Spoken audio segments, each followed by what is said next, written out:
Aboubacry officiel bis ni ki tey daal jàpp leen dootu leen amati benn jaaxle si wàllu info bu gaaw te wóor. sama petit frère la ñu def ni otom ba mu jeex takk mais pour aucune raison quoi aucune raison c'est-à-dire yow defuñu leen jegewuñ leen ñun ñoo bokk kër gi ñoo bokk fu ñu taxaw ñoo bokk lépp dem nañu tux ba seen xol sedd naan ba mandi recruter nañu bandi Grand Yoff yépp ku nekk ñu jox la 20 000 ne leen soo leen demee ba fii mais Barthélémy Dias était là-bas. Il était dans sa voiture yéeg ay vitres avec son enfant ñu toog devant ñun ñoo leen gis ci suñuy bët nanguwul wàcc dafa ñëw rombaat il est parti 5 minutes après ça s'est passé au nom de quoi Barthélémy Dias teg ko fan bi yóbboon nag ñëpp xam ne Barthélémy Dias mi ngi yàqal Khalifa Sall lu bëri na ko waa taxawu Sénégal yëpp xamee noonu Barthélémy Dias mi ngi yàqal Khalifa Sall lu bëri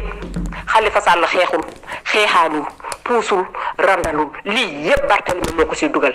Barthélémy nag affaire bandem yi muy jaay su deful ndànk il va le payer très cher te man personnellement j'irai voir tonton Khalifa personnellement j'irai le voir ça c'est inadmissible Khalifa Sall si ñun la bokk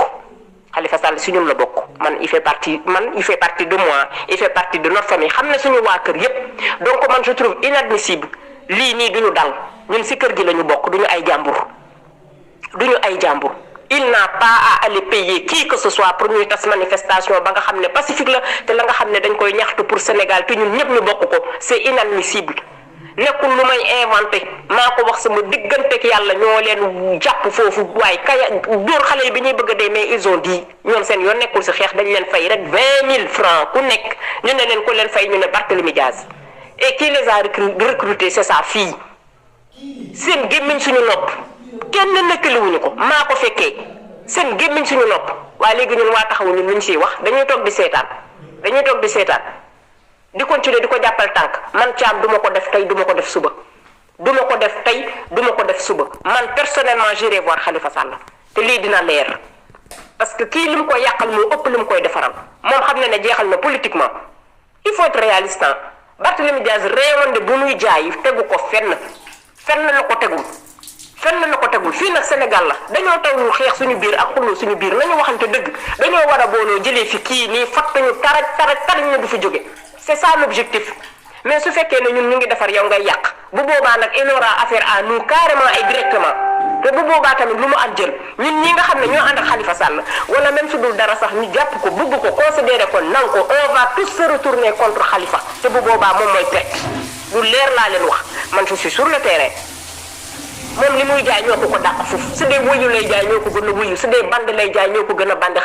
Barthélémy Dias barki démb la fi juddu moomul Dakar moomul nit ñi qu'il ne nous emmerde pas te Khalifa Sall lay yàqal sama xol metti na tey sama xol fees la on nous a caillassé on nous a blessé au nom de quoi pour lan il se prend pour qui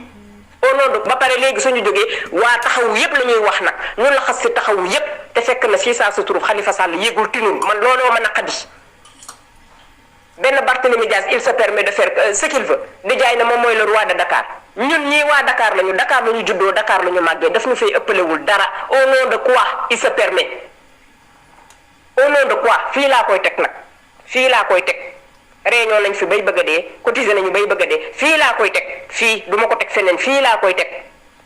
teg di jéggalu nag wax ju si dëgëree tey kuñ ko def sa xol dina metti man -5 ñu jaasi sama mbaat bi -5 lan laa def tous dem sa manifestation pacifique Barthélémy mu teg ko fan waaye lépp dina leer